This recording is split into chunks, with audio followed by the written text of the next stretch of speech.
ನೇರವಾಗಿ ನೀವು ಉತ್ತರ ಕೊಡುವಂತ ವ್ಯಕ್ತಿ ಹಾಗೆ ಗುರುತಿಸ್ಕೊಂಡಿದ್ದೀರಿ. ಮಾಡಿ.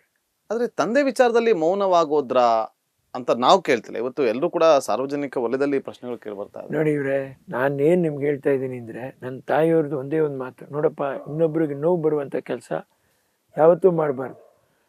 ನನಗೆ ನೀ ಮಾತು ಕೊಡೋದಾದರೆ ನೀನು ಬಾಯಿ ತೆಗಿಬಾರ್ದು, ಬಾಯಿ ಮುಚ್ಕೊಂಡು ಸುಮ್ಮನೆ ಇರಬೇಕಾಗತ್ತೆ. ಇದೇ ನಿನ್ನ ತಲೆ ಬರಹ. ನೀನು ಅನುಭವಿಸ್ಬೇಕಾಗತ್ತೆ, ಅನುಭವಿಸ್ಕೊಂಡು ನೆಮ್ಮದಿಯಾಗಿರುವಂಥದ್ದು ಅಷ್ಟೇ.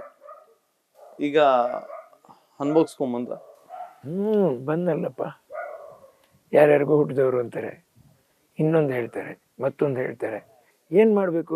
ಈಗ ನನ್ನ ತಾಯಿಯವರ ಆತ್ಮ ಜೊತೆಲಿ ಮಾತ್ರ ಮಾತಾಡೋಕ್ಕೆ ಸಾಧ್ಯ. ಒಬ್ಬನೇ ಕೂತ್ಕೊಂಡು ಆಡೋಕ್ಕೆ ಸಾಧ್ಯ, ತಾಯಿ ನೋಡ್ಕೊಂಡು ಬೇರೇನು ಮಾಡೋಕ್ಕೆ ಸಾಧ್ಯ? ಅದರಲ್ಲೇ ಕನ್ನಡಿಗರಿಗೆ ಖುಷಿ ಇದೆ ಅಂತಂತ ಹೇಳಿದ್ರೆ ನೀವು ಮಾತಾಡ್ರಿ, ನಾನೇನು ಹೇಳೋಕ್ಕಾಗತ್ತೆ? ಅಷ್ಟೇ.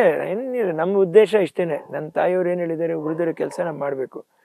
ನಾವು ಯಾವುದೇ ಹೆಂಡತಿ ಮಕ್ಕಳು ನನ್ನದು ಇದು ಅವ್ರದ್ದು ನಂದು ಅನ್ನುವಂಥ ವ್ಯಾಮೋಹದೊಳಗೆ ನಾವು ಮುಳುಗಿಲ್ಲ. ನನಗೊಂದಷ್ಟು ಕೆಲಸ ನನ್ನ ತಾಯಿಯವರು ಹೇಳಿದ್ದಾರೆ, ಅದರಂತೆ ನಾನು ಎಲ್ಲನೂ ಮಾಡಬೇಕಾಗತ್ತೆ. ನಾನು ಯಾಕಂದರೆ ಅವ್ರ ಮಾತು ನಾನು ತಪ್ಪಕ್ಕೆ ಇಷ್ಟಪಡಲ್ಲ. ಒಂದು ಒತ್ತುವರಿ ಮಾಡಿದ್ದಾರೆ ಅರಣ್ಯ ಅಂತಂತ ಹೇಳಿದ್ರೆ, 3 ಎಕರೆ ಒಳಪಟ್ಟ ಒಬ್ಬ ರೈತನ್ನ ನೀವು ಒಕ್ಕಲೆಬ್ಬಿಸುವಾಗಿಲ್ಲ. ಒಂದು ವೇಳೆ ಅವನು 5 ಎಕರೆ ಒತ್ತುವರಿ ಮಾಡಿದರೆ ಇನ್ನು 2 ಎಕರೆ ನೀವು ತಗೊಳ್ರಿ, ಇನ್ನು 3 ಎಕರೆ ಆಯಪ್ಪನಿಗೆ ಬಿಟ್ಬಿಡ್ಬೇಕಾಗತ್ತೆ.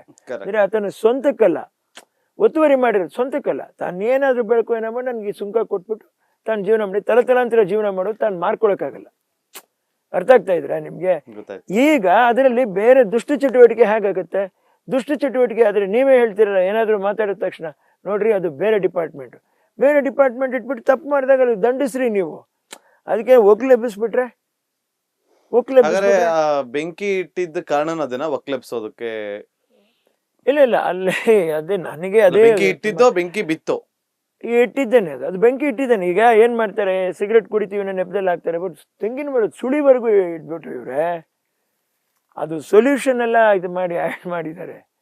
ಅದೆಲ್ಲ ನೆನ್ಸ್ಕೊಂಡ್ಬಿಟ್ರೆ ನಮಗೆ ತುಂಬಾ ಬೇಜಾರಾಗುತ್ತೆ ಒಂದ್ಸರಿ.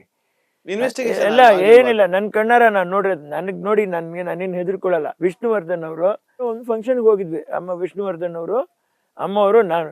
ಈಗ ಹೋಗ್ಬಿಟ್ಟು ರಿಟರ್ನ್ ಬರುವಾಗ ಅದು ಹೆಂಗೆ ಅವರು ಪಾಪ ಹಿಂಗೆ ಅಂತ ಬರ್ತಾಯಿದ್ರಿ, ಒಳಗಡೆಯಿಂದ ಒಂದು ರೈಸರ್ ತೆಗೆದು ಹಿಂಗೆ ಬಂತ್ರಿ ಕೈ. ಅಯ್ಯಪ್ಪ ಸಡನ್ನಾಗಿ ಹಿಂದೆ ತೆಗೆದ್ಬಿಟ್ಟು ಈ ಕೈಲಿ ಒಂದು ಬಿಟ್ರು.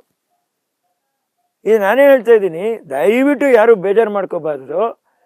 ಇದು ನಾವು ಏನ್ ಉದ್ದೇಶ? ಇದು ಅಟ್ಯಾಕ್ ಆಗಿದೆ ನಿಮ್ಮ ಮೇಲೆ, ವಿಷ್ಣುವರ್ಧನ್ ಅವ್ರ ಮೇಲೆ. ಪಾಪ ಅವ್ರು ನಮ್ಮ ಹಿಂದೆನೆ ಬಂದ್ರು. ಇದನ್ನ ಕಣ್ಣಾರೆ ನೋಡಿದಲ್ವಾ? ಏನಕ್ಕಾಗಿದ್ದು ನನಗೆ ಅರ್ಥ ಆಗ್ತಾ ಇಲ್ಲ. ಅದು ಅಭಿಮಾನಿಗಳು ಮಾತ್ರ ಅರ್ಥ ಮಾಡ್ಕೋಬೇಕು. ನಾ ಬೇರೆ ಏನ್ ಹೇಳಕ್ಕಾಗತ್ತೆ? ನಾನು ಹೇಳ್ರಿ, ನಾನು ಅಷ್ಟೇನೆ, ನಾನು ನೋಡಿದ್ದೆ. ನಾನು ಇವರೇ ಅಂತ ನಾವೇ ಹೇಗೆ ಹೇಳಿ, ಬಟ್ ಅವ್ರಿಗೆ ತೊಂದರೆ ಆಗಿದ್ ಮಾತ್ರ ದೇವರನಾಗ್ಲಿ ನನ್ನ ಕಣ್ಣಾರೆ ನೋಡಿದ್ ನಾನು. ಆಮೇಲೆ ನಮ್ಮ ಹಿಂದೆನೆ ಬಂದ್ರು ಅವ್ರು ಪಾಪ. ನಿಮ್ ಜೀವನದಲ್ಲಿ ತುಂಬಾ ತೊಂದರೆಗಳು ಕೊಟ್ಟಿದ್ದಾರೆ. ಆಯ್ತು, ನಮ್ಗೊಂದು ಶೂಟ್ ಔಟ್ ಆಯ್ತು ಶಾಂತಲಾ ಸಿಲ್ಕ್ ಹೌಸ್ ಅಲ್ಲಿ. ಲುಸಿಡಾ AP9AV 8586 ಅನ್ನುವಂಥ ಗಾಡಿ. ಇವತ್ತು ಅದ್ರ ಫೋಟೋಸ್ ಇದೆ, ಕೊಡ್ತೀನಿ, ರೆಕಾರ್ಡ್ ಮಾಡ್ಕೊಳ್ರಿ. ಆ ಬುಲೆಟ್ ಹೆಂಗ್ ಹೋಗಿದೆ ಅಂತ. ಕಲ್ಲು ಆ ರೋಡಲ್ಲಿ ಶಾಂತಲಾ ಸಿಲ್ಕ್ ಹೌಸ್ ಹತ್ರ ಟಿಪ್ಪರ್ ಲಾರಿ ಬಂದು ಕಲ್ಲು ತಗೊಂಡೋಗಿ ಸೈಡಲ್ಲಿ ಹೊಡಿತು ಅಂತ ಹೇಳ್ಬಿಟ್ಟು ಬೀರಪಟ್ಟಿಗೆ ಕ್ಲೋಸ್ ಮಾಡಲ್ಲ. ಹೋಗ್ಲಿ, ಅದ್ರ ಬಗ್ಗೆ ನಮ್ಗೇನು ಯೋಚನೆ ಇಲ್ಲ.